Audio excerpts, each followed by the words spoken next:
Sum 41 dropped a new album, Heaven X Hell.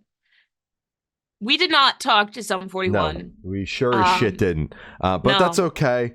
would have been cool. Guys, Yeah. there's still time. Offers still open. Yeah, it's still time. So, Yeah. this is their final record. It's a double album.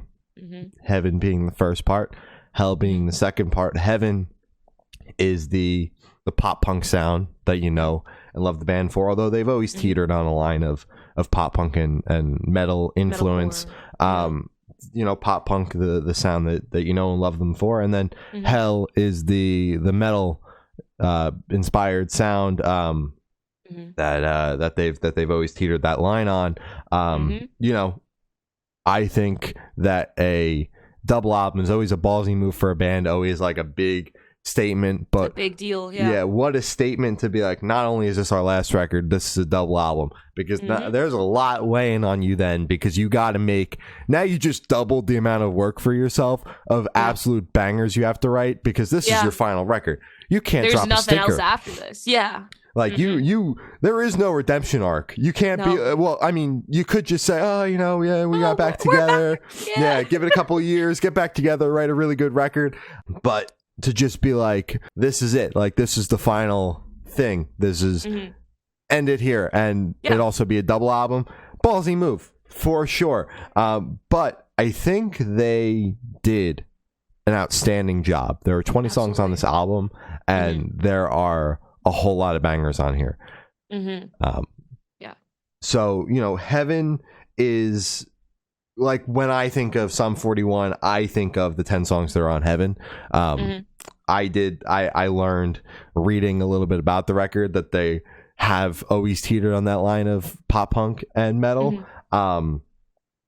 So, you know, listening to Hell, you're not gonna break your neck.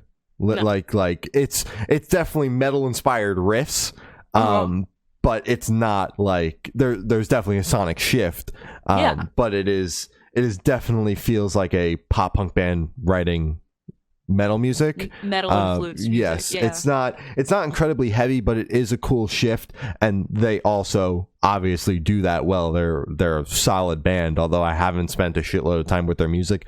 You don't typically get to be that size being a terrible band doing it as long as you have been.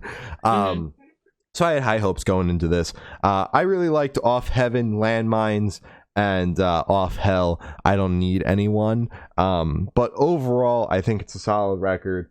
Sad to see the band, you know, calling it quits, although they've had a hell of a run. And you know, they're going on their final tour. World tour. I'm sure most of the dates are sold out, but if you like the band, you should probably jump on tickets if they haven't sold out yet. Jersey sold out, because I was like, it's Sum 41. Do I go just to say I saw Sum 41 once? I might not be going because the resale is expensive. But if you like the band and you don't have tickets for some reason, you should start looking into that. But yeah, I like this. I like this album. I also liked this record. Very interesting to hear it. I mean, obviously it's a double album. It's, you know, what we know them for, the pop punk, and then more on the bottom half, the metalcore, metal influence, rock, whatever the fuck it is. Heavy influence side.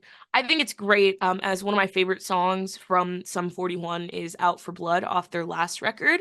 And it was on the heavier side. It wasn't a pop punk song. But again, Sum 41 falls in this weird category of, yeah, I can hear the influence, but it still sounds like they don't go like just over the line of metalcore or keep heavy. It safe. Exactly. Which isn't bad, because that helped me get into heavier music. It's like that perfect stepping stone sound, I guess. I thought they fucking crushed this record. It did not feel like, goddamn, how long was this record? I mean, it's a double album, 20 songs. Long ass time. An hour plus. Yeah. It did not feel like 55 minutes and 12 seconds. I went through it twice and I enjoyed it both times. Do I have a favorite? Probably Landmines. And I need to listen to the bottom half again, but obviously because it's the first half, my brain is gonna be Remember it more better. aware Yeah. of the names and everything.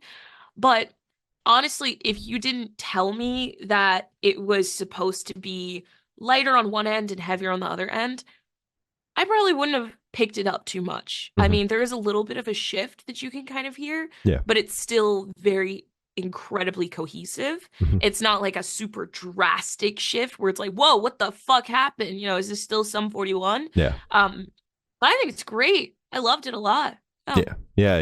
They hit the nail on the head. You know, it's just like right in that middle point, because each side is 10 songs. You hear a small shift, but it is not like you said, like, oh fuck, what am I listening to? What, a new album come on? Like, it's still Sum 41.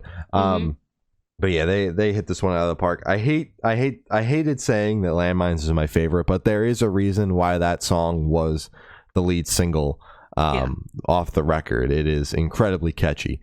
So yeah, they did good picking it. Yeah, solid, very solid record.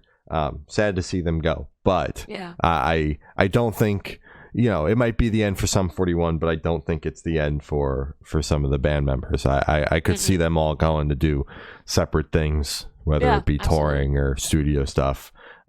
So excited to see what comes of after Sum 41, or if they get back together in 10 years. Who knows? Who knows? Anything's possible. Anything's possible. We'll see.